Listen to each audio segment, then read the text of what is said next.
Alors, l'agriculture bio est-elle plus résistante aux crises? C'est ce que nous allons voir maintenant avec cette première table ronde, ce premier plateau, avec des invités que je vous présente immédiatement. Julien Fausse, bonjour. Bonjour. Alors, vous êtes directeur adjoint du développement, du département, développement durable à France Stratégie. France Stratégie, rapidement, c'est quoi? C'est une institution autonome placée auprès du Premier ministre en charge des questions de prospective et d'analyse économique. Donc, vous êtes chargé un petit peu d'éclairer le pouvoir pour que celui-ci, après, fixe sa politique, c'est ça? Voilà, c'est ça. C'est une sorte de think tank public. Benjamin Borel, bonjour. Alors, bonjour. Vous êtes co-gérant du réseau Boussole. Alors, expliquez-moi ce que c'est que Boussole. Sol. Oui, c'est la contraction de boulangerie solidaire. En fait, on développe des boulangeries qui produisent du pain bio local solidaire à destination de la restauration collective sous le nom Pain et Partage. Alors, il y a trois axes, si j'ai bien compris, dans votre politique, dans votre credo. C'est faciliter, vous l'avez dit, l'accès au pain bio et à fortiori de qualité, bien évidemment, structurer la filière, et puis, là, et ça rejoint ce qu'on disait avec Laure Verdeau à l'instant, créer des emplois. Oui, tout à fait. On produit effectivement du pain bio de qualité artisanale pour la restauration collective. On a un approvisionnement sur tous nos sites en circuit court, donc avec un meunier de proximité et des agriculteurs de proximité. Et le mode de production qu'on a se fait dans le cadre d'une entreprise inclusive, c'est-à-dire qu'on embauche des personnes éloignées de l'emploi, qui ont connu des ruptures dans leur vie personnelle et professionnelle, qui n'ont pas forcément de compétences en boulangerie et qu'on forme dans ces métiers-là pour les réinsérer durablement dans la vie professionnelle. Et on y arrive parce que c'est quand même, s'il y a bien des métiers difficiles, les métiers de la boulangerie sont particulièrement difficiles. On vit décalé par rapport au monde, on vit dans un autre monde. Oui, tout à fait. Et effectivement, c'est une des explications aussi de la problématique de tension dans ces métiers-là. On a effectivement un décalage. Nous, on commence à travailler à 21h sur les espaces de production. Ils terminent et après on termine les tournées de livraison à 10h. Donc, il faut qu'on ait différentes équipes qui interviennent sur les différents créneaux de production-livraison. Michel François, bonjour. Bonjour Philippe. Alors, vous êtes agriculteur quelque part entre Nancy et Metz. C'est ça. Il y a toujours de la neige chez vous en ce moment? Oui, mais j'étais pas là quand elle est tombée. Vous n'avez pas pu profiter de la neige, décidément. Il n'y a pas beaucoup de monde qui peut profiter de la neige en ce moment. Alors, vous êtes président de Ferme Bio. C'est quoi Ferme Bio? Ferme Bio, c'est une union commerciale. Alors, c'est un grand mot pour dire simplement que 3 coopératives 100% bio en France se sont unies pour commercer l'intégralité des céréales produites par leurs adhérents. Combien d'adhérents? Pas tout à fait 1000 à cette heure-ci, mais ça n'arrête pas de monter, puisqu'il y a énormément de conversions en ce moment.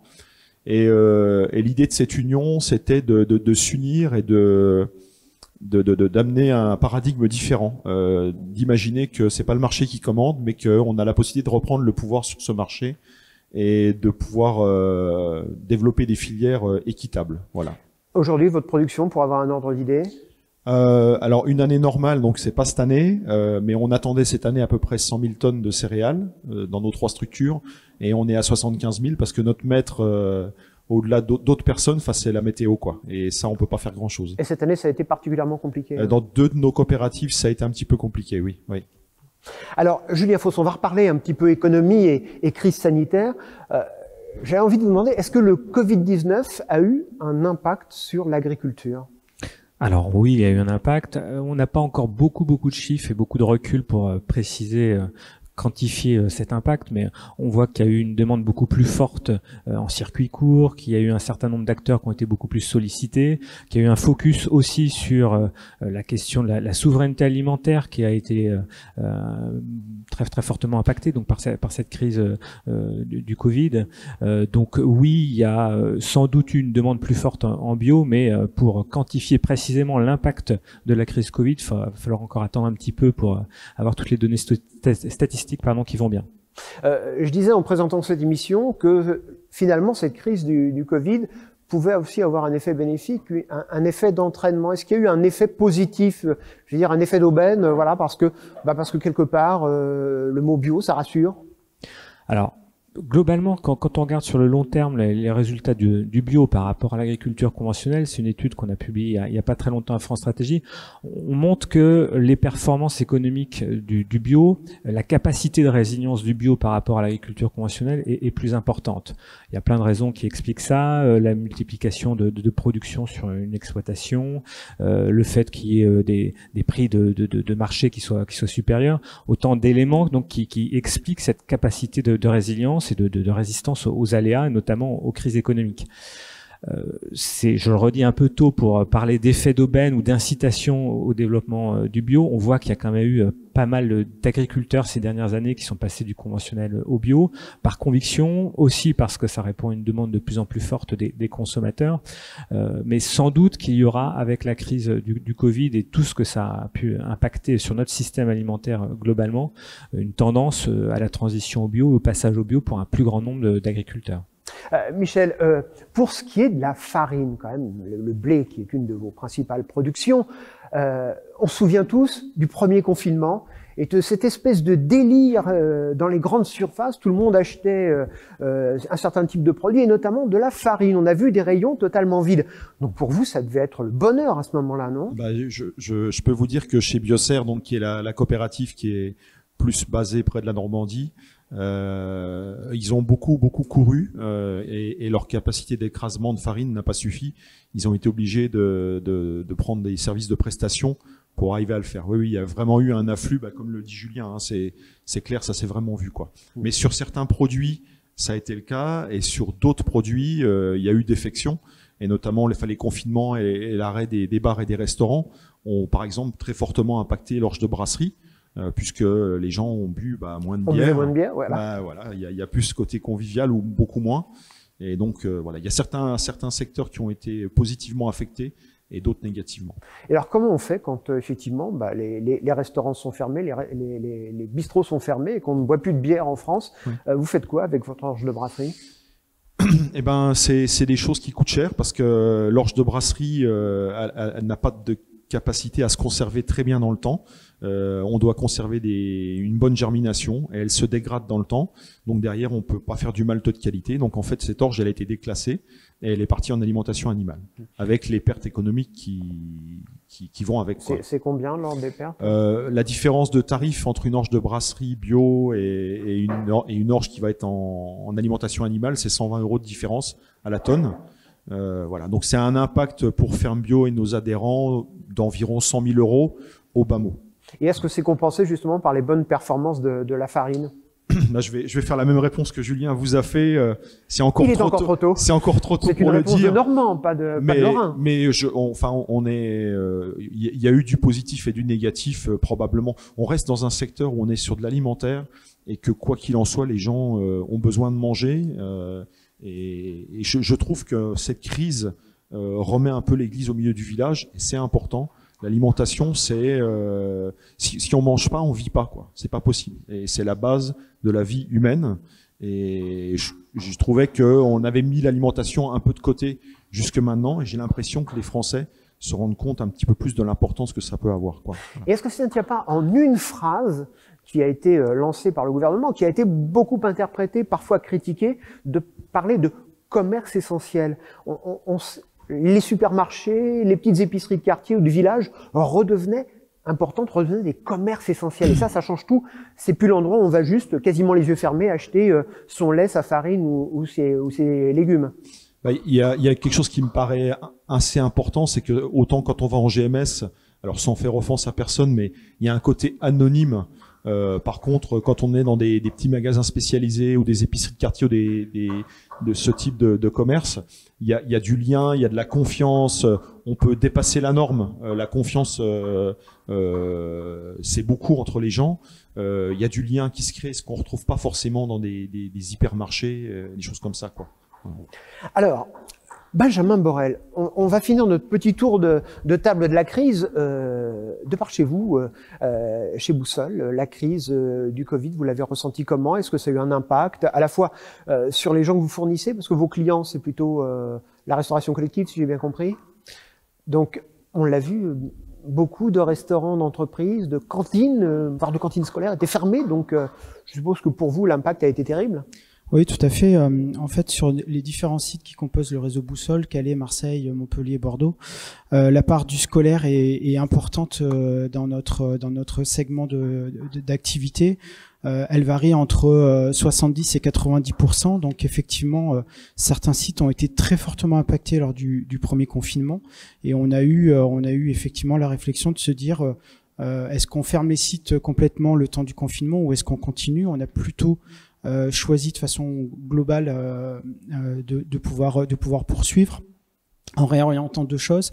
De pouvoir trouver des solutions et des circuits alternatifs, notamment sur tout ce qui était livraison en particulier, ce qui n'est pas notre activité première, mais pour lesquelles on avait des sollicitations. Donc on a mis en place comme des logiques de click and collect ou des points de retrait, pardon, pour être français, pour parler un peu.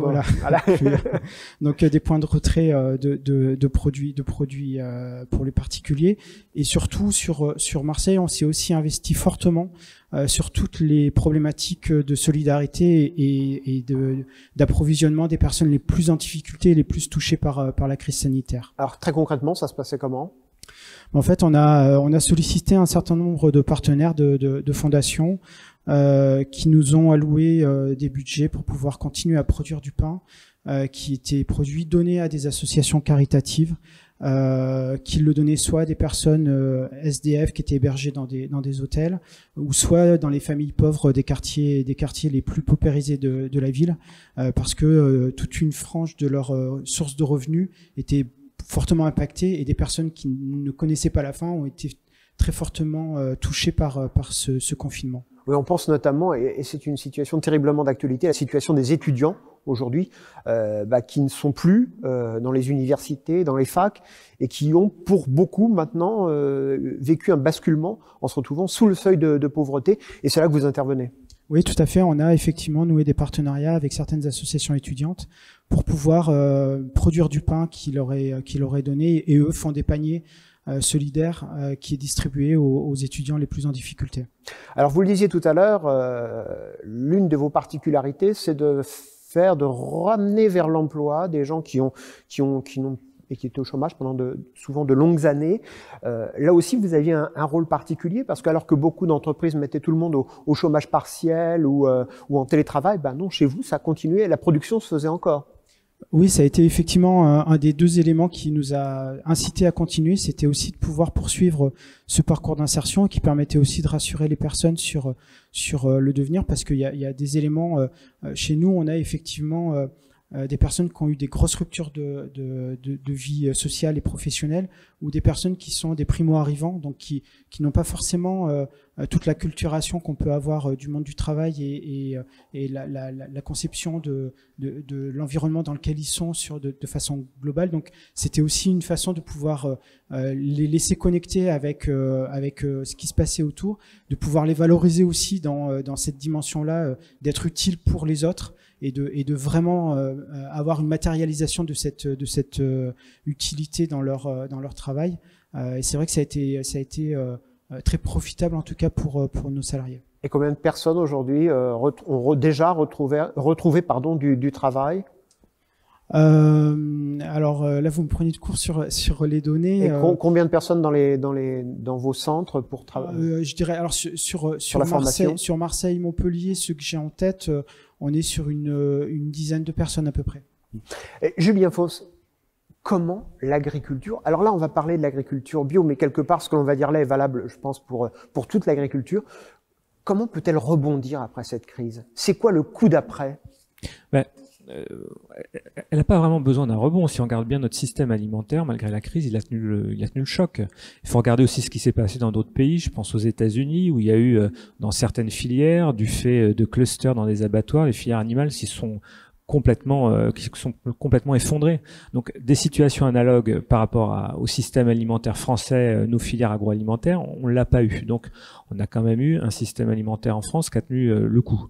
Donc du coup, la vraie question, c'est de savoir comment on pérennise la demande qui est apparue de circuits courts, de naturalité dans l'alimentation. On veut plus de bio, plus de local, et donc quelle politique publique on met en place pour absolument accélérer et soutenir cette transition transition agroécologique au sein de laquelle la bio occupe une place tout à fait centrale. Alors il y a plein de politiques qui sont en cours, et je pense notamment à la politique agricole commune qui est en cours de discussion pour la future PAC, qui va quand même être tout à fait fondamentale pour soutenir et accélérer cette transition. Mais les leviers de politique publique au niveau national, au niveau local et territorial aussi, sont nombreux et devront absolument aller dans ce sens d'un soutien aux filières bio et à la transition agroécologique.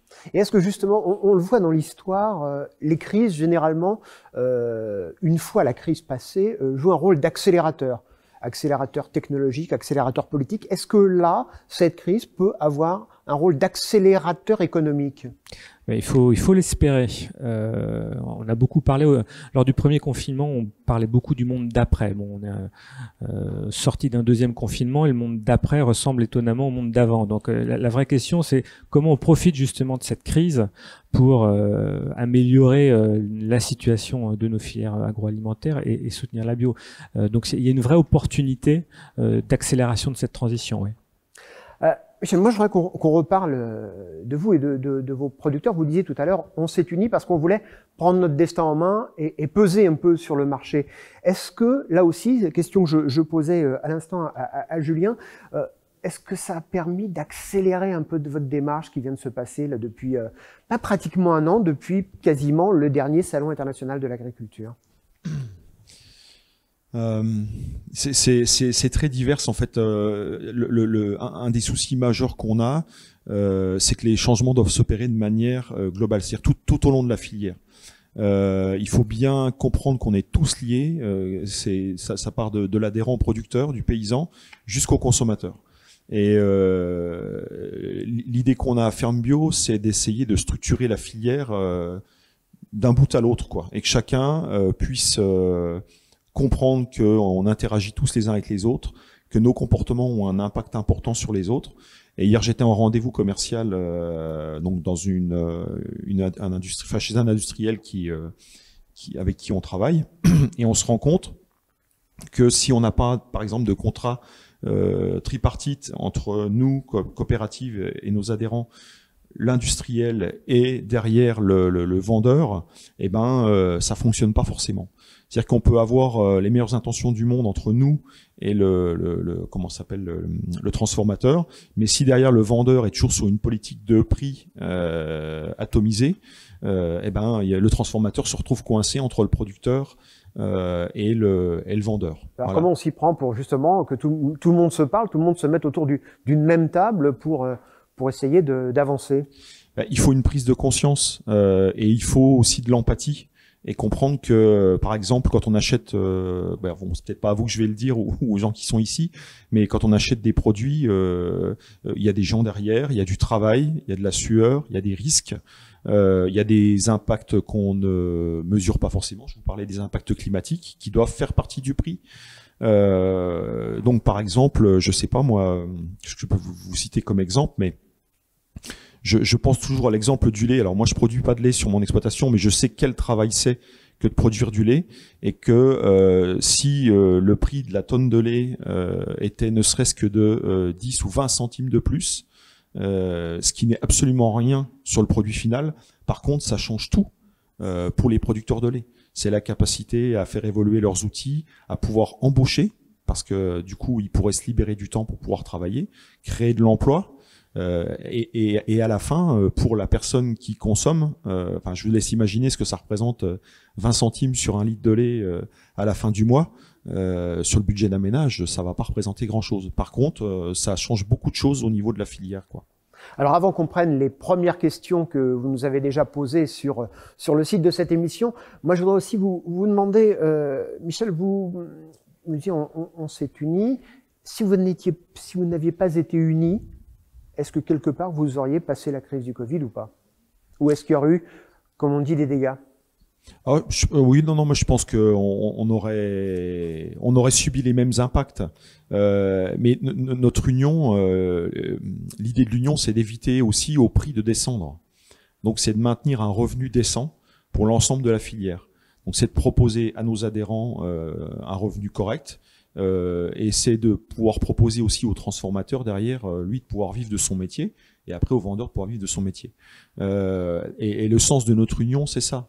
Donc on représente à cette heure-ci, allez, sur le marché de la céréale bio en France, on est à 12%, je crois, de part de marché. J'aime pas dire ça parce que c'est vraiment pas le but. Et sur certains produits, on représente 40%. Donc notre voix et notre façon de voir les choses pèse un petit peu. Et en tout cas, c'est ce qu'on essaye de faire.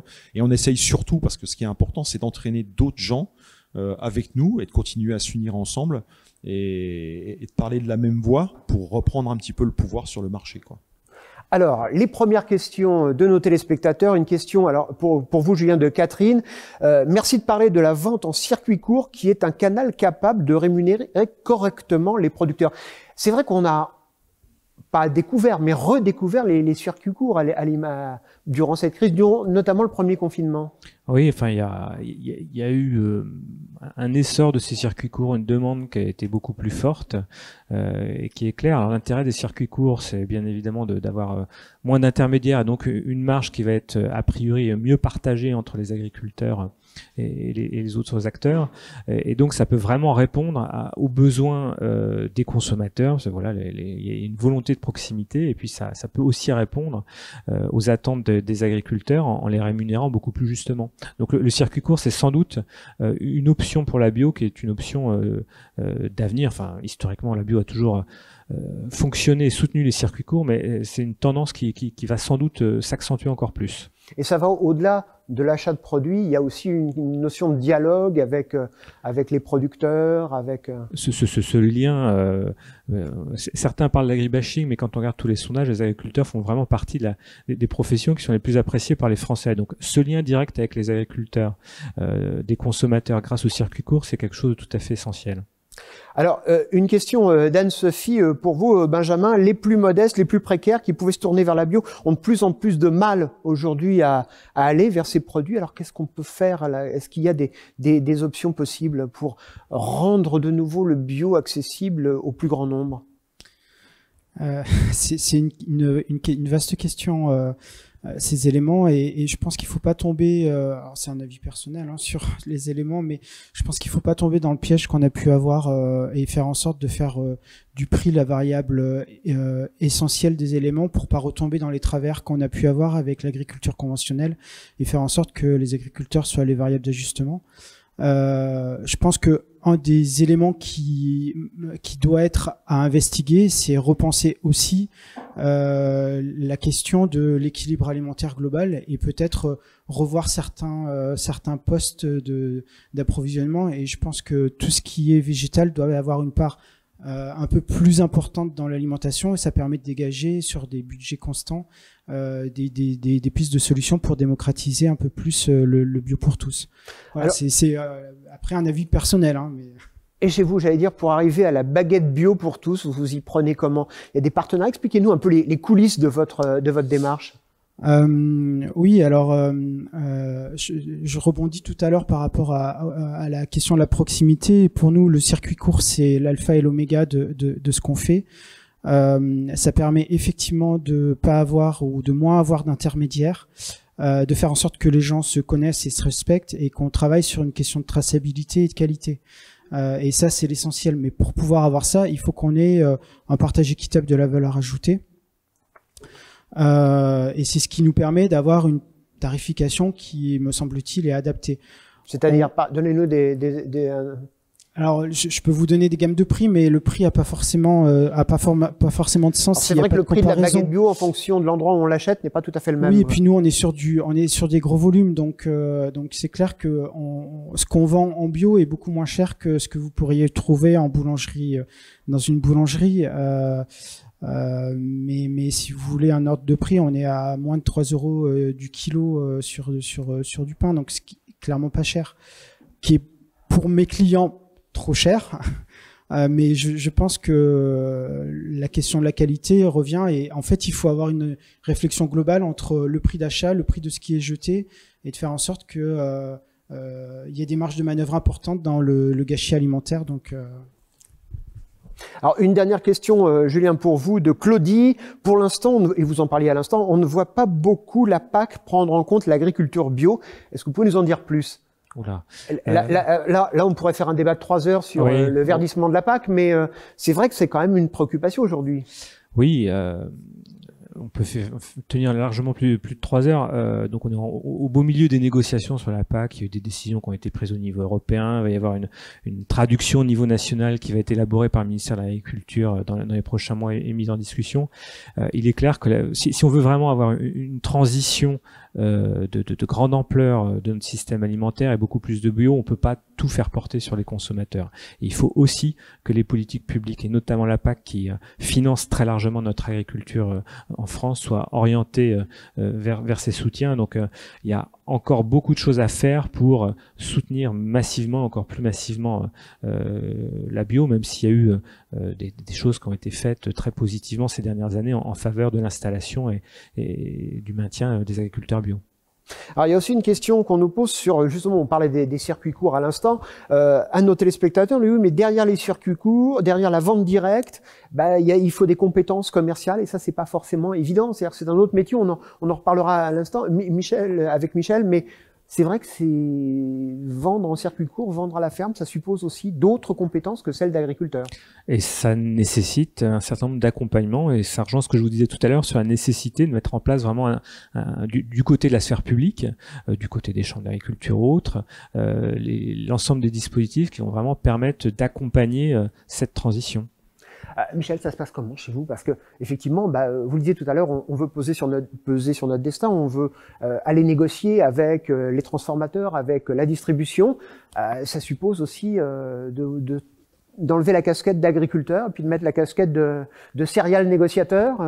Ça suppose surtout de s'entourer de personnes qui ont des compétences que moi je n'ai pas forcément et que d'autres agriculteurs n'ont pas. Donc, et dans les collaborateurs qu'on recherche à quelque niveau que ce soit, pour nous, ce qui est important, c'est qu'ils aient à l'intérieur d'eux les valeurs qu'on porte. Voilà, et que ça ne soit pas simplement un manteau qu'ils enfilent le matin pour aller travailler, quoi. Et il faut des gens engagés.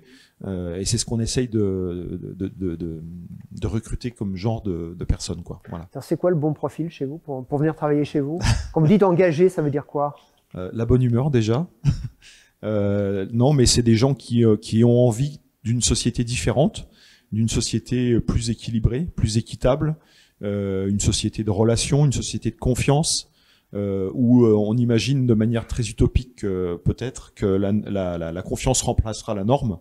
Donc il faut essayer de ramener une certaine proximité aussi, du partage, voilà, un petit peu tout ça, quoi. Et avec tout ça, ça marche? On essaye de faire marcher. On essaye de faire marcher. Et votre modèle, il est reproductible ailleurs? Oui. Oh, bah oui, je pense. Oui, il y a certainement d'autres structures qui fonctionnent comme nous. Après, ce qui serait aussi chouette, c'est alors moi je suis passé en bio en 2010 et je suis agriculteur depuis 2000. Et Julien parlait des politiques publiques. Il y a eu, à mon sens, un très gros engouement parce qu'il y a eu de l'argent qui a été débloqué de manière importante pour les primes à la conversion, mais ça a enclenché derrière un afflux massif, alors dont on n'aurait jamais rêvé il y a quelques années, et ça c'est vraiment chouette, mais derrière c'est aussi, il y a de la structuration de filières à mettre en place derrière, et ça c'est loin d'être simple, et c'est sûr qu'on aurait préféré avoir un afflux un peu moins massif et pouvoir mieux accueillir les gens, structurer nos filières plus facilement. Voilà, donc à l'avenir ça c'est des choses à réfléchir, c'est s'inscrire vraiment dans des politiques dans le temps, durables, pas forcément des coups comme il peut se faire parfois, pas tout le temps, hein. Et derrière, alors je sais qu'il y a de l'accompagnement de filière quand même, hein, clairement, hein, enfin les agences de l'eau, l'agence bio, et puis d'autres partenaires aussi le font. Mais cet afflux massif est pas toujours simple à gérer et peut avoir bien sûr des conséquences sur le marché, puisqu'il faut bien qu'il y ait une offre et une demande. Et si la demande ne croît pas aussi vite que l'offre, ça pose des soucis après, en termes de prix, de maintien des prix, quoi. Voilà.